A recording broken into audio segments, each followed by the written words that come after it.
अतः श्री स्कंद पुराणे उत्कल वैष्णव खंडे उत्कल खंड एवं पुरुषोत्तम क्षेत्र महात्म्यम प्रथमो अध्याय।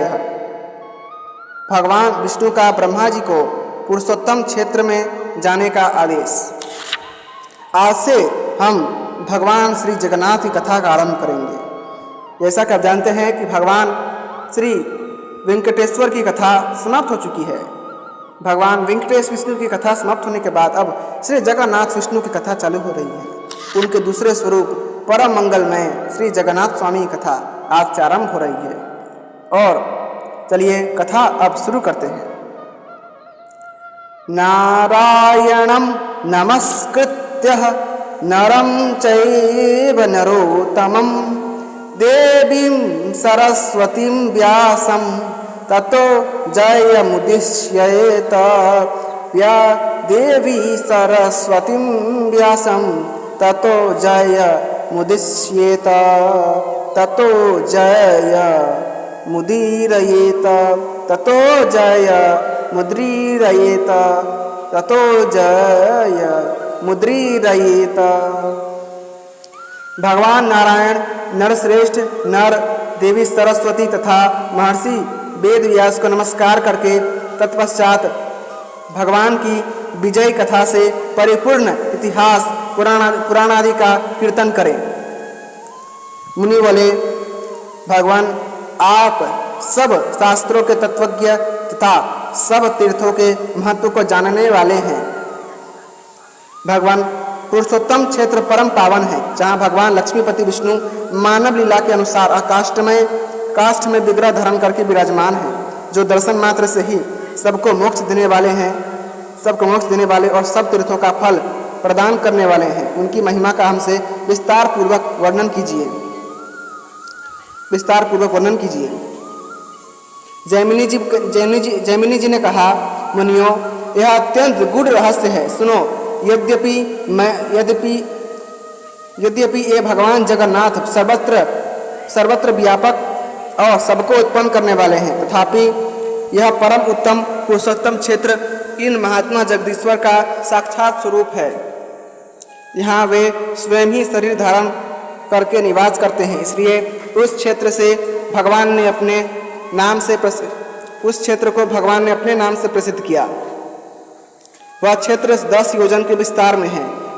उसका प्रादुर्भाव तीर्थराज समुद्र के जल से हुआ है तथा वह सब और बालुका राशि से व्याप्त है। उसके मध्य भाग में महान नीलगिरी उस तीर्थ की शोभा बढ़ाता है।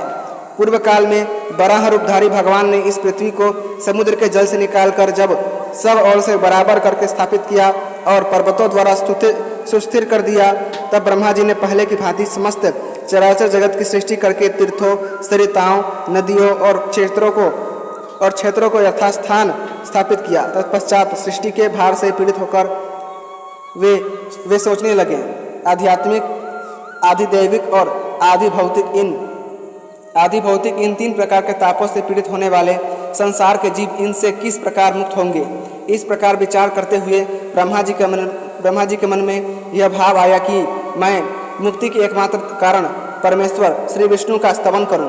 तब ब्रह्मा जी बोले, शंख चक्र और गदा धारण करने वाले जगदाधार आपको नमस्कार है। संपूर्ण विश्व की सृष्टि करने वाला मैं ब्रह्मा आपके नाभि कमल से उत्पन्न हुआ हूँ। अतः जगन्मय अपने यथार्थ स्वरूप को आप ही जानते हैं, जिनकी माया से महत्व आदि संपूर्ण जगत रचा गया है और जिनके निश्वास से प्रकट हुआ शब्द ब्रह्म, वेद, ऋक्, साम और यजु इन तीन भेदों में अभिव्यक्त हुआ है, जिसका सहारा लेकर मैंने संपूर्ण भुवनों की सृष्टि की है। उन्हीं आप परमात्मा से भिन्न स्थूल, सूक्ष्म, ह्रस्व, दीर्घ आदि कोई भी वस्तु नहीं है।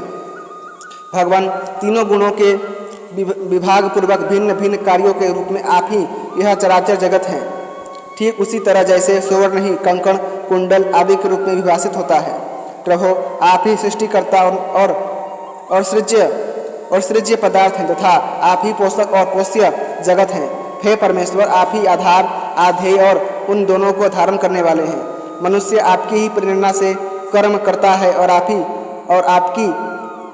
ही द्वारा की हुई व्यवस्था से वह कर्मानुसार गति प्राप्त करता है।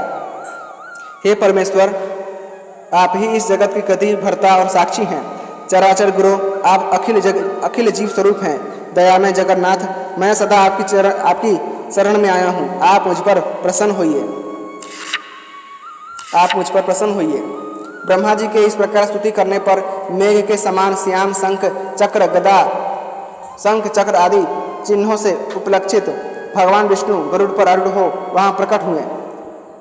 उनका मुख कमल पूर्णतः प्रकाशमान था। उन्होंने ब्रह्मा जी से कहा, ब्रह्मन, तुम जिस कार्य के लिए मेरी स्तुति करते हो वह संभव नहीं जान पड़ता, तथापि यदि इसके लिए तुम्हारा उद्योग है तो जिस क्रम से यह सिद्ध होता है वह तुम्हें बतला रहा हूँ।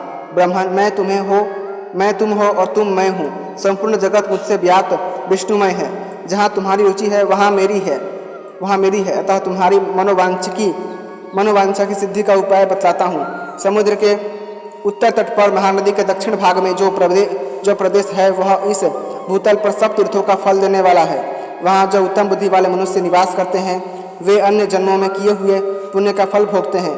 ब्राह्मण, समुद्र के किनारे जो नील पर्वत सुशोभित हो रहा है वह पग पग पर अत्यंत श्रेष्ठ और परम पावन है। वह स्थान इस पृथ्वी पर गुप्त है। वहाँ सब प्रकार के संगों से दूर रहने वाला मैं देह धारण करके निवास करता हूँ और क्षर तथा अक्षर दोनों से ऊपर उठकर पुरुषोत्तम स्वरूप में विद्यमान हूँ। मेरा वह पुरुषोत्तम क्षेत्र सृष्टि और प्रलय से आक्रांत नहीं होता। ब्राह्मण, चक्र आदि चिन्हों से युक्त मेरा जैसा स्वरूप यहाँ देखते हो वैसा ही वहाँ जाकर भी देखोगे। नीलाचल के भीतर की भूमि में कल्पों तक रहने वाले अक्षय वट की जड़ के समीप पश्चिम दिशा में जो रोहिणी नाम से विख्यात कुंड है उसके किनारे निवास करते हुए मुझे पुरुषोत्तम को जो चर्म चक्षुओं से देखते हैं वे उसके जल से क्षीण पाप होकर मेरे सायुज्य को प्राप्त कर लेते हैं। महाभाग, वहाँ जाओ। उस तीर्थ में मेरा दर्शन करके ध्यान करते समय तुम्हारे समक्ष पुरुषोत्तम क्षेत्र की श्रेष्ठ महिमा स्वतः प्रकाश में आ जाएगी। वह क्षेत्र श्रुतियों, स्मृतियों, इतिहासों और पुराणों में गुप्त है। मेरी माया से वह किसी को ज्ञात नहीं होता। मेरी ही कृपा से अब वह प्रकाश में आएगा और सबको प्रत्यक्ष उपलब्ध होगा।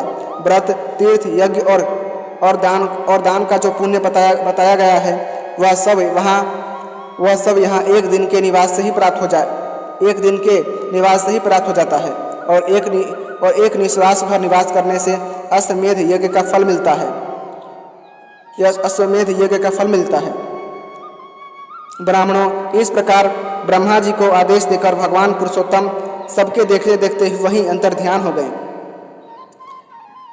अतः श्री स्कंद पुराणे वैष्णव खंडे उत्कल खंड्यां पुरुषोत्तम क्षेत्रायाम प्रथमो अध्याय संपूर्णम। इसी के साथ श्री स्कंद पुराण के वैष्णव खंड के उत्कल खंड जिसे पुरुषोत्तम क्षेत्र महात्म्य भी कहते हैं उसका पहला अध्याय समाप्त हुआ। यदि आपको भगवान विष्णु की यह कथाएं पसंद आती हैं तो कृपा करके वीडियो को लाइक करें, चैनल को सब्सक्राइब करें और अपने दोस्तों का साथ शेयर कीजिएगा। धन्यवाद। जय श्रीमन नारायण।